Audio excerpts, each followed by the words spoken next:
it brings us to the heart of the problem that Donald was just talking about. Since September 11, 2001, the government has proceeded, and the whole debate in our country, I think, has proceeded on the basis of two logical problems. The first is the assertion, or the sort of unspoken a priori assumption, that the government and its supporters have been operating under, one that isn't questioned very much. This idea that there's an inverse proportionality between liberty and security. In other words, the more liberty you give up, the more power the government has over the individual, the more concomitantly secure you'll be, right? And I think that logic doesn't survive the least bit of probing about the relationship between a repressive and powerful government and the security of people. Certainly, specific policies that might affect civil liberties could be useful for making the country secure, but you certainly have to subject each and every policy to a specific test. You can't proceed on the notion that simply an increasingly empowered government and increasingly vulnerable individuals makes this country safer. I certainly would point people in the direction of many societies around the world with very repressive governments and serious problems of terrorism, for example. I would obviously point to policies like NCERS and many others that were presented as counterterrorism measures that had important that involved important derogations of people's liberties and rights, and involved treating people unfairly in an overt manner,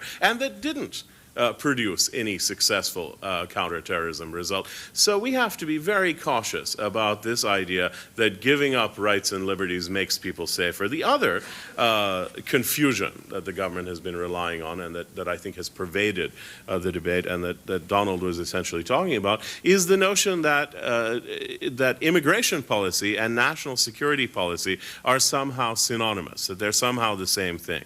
And of course there's going to be an overlap, particularly when overseas groups do threaten the United States and are plotting.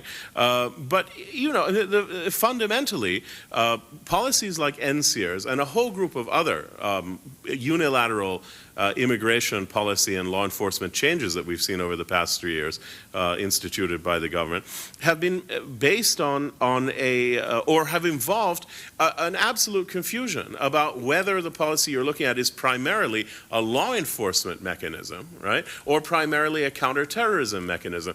And this leads to this kind of confusion that exists not only in the minds of the public, but also in government rhetoric, and certainly in the way in which these policies are communicated to people who work in the field, have led to absolute fiascos. The first deadline in NCERS consisted of a series of deadlines in which people from different countries had to come in and register or become in violation of the law. The first deadline produced an absolute fiasco in Los Angeles and Southern California, where 1,000 people or so, approximately 1,000 people, many of them Iranians, many of them Jewish Iranians, I might add, ended up getting detained overnight and even for longer periods of time, because, first of all, the INS in that area was using the most draconian possible interpretation of immigration law, and secondly, was not prepared for the wave of people that came in.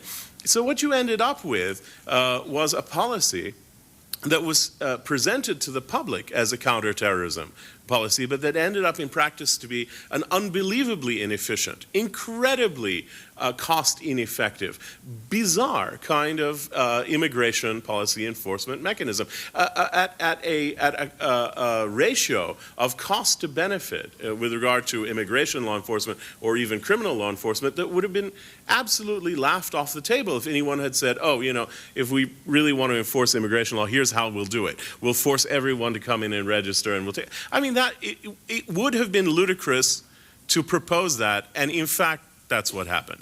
So I think that it's pretty clear that even after we've exhausted everything we can think of when it comes to securing national security. We still need a rational policy for dealing with millions of foreign nationals in the United States, permanent residents and other immigrant visa holders, non-immigrant visa holders, undocumented and what have you. There are millions of foreign nationals in this country, and to treat all of them or a significant part of them simply as a pool of potential terrorists is not plausible. It's not practicable, it's not reasonable, and it will lead very quickly to absurd inefficiencies and abuses, as we've seen over the past 3 years.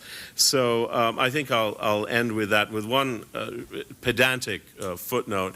I agree with all three of my colleagues have essentially suggested that the Patriot Act, that we use the Patriot Act as a thumbnail stand-in for lots of different changes in policy and law, some of which are unilaterally asserted by the executive, like these immigration policy changes, some of which have been acquired from Congress through measures including, but certainly not ending with the Patriot Act. So the Patriot Act is actually a synecdoche. It's a part that stands in for the whole, and that's really what it is.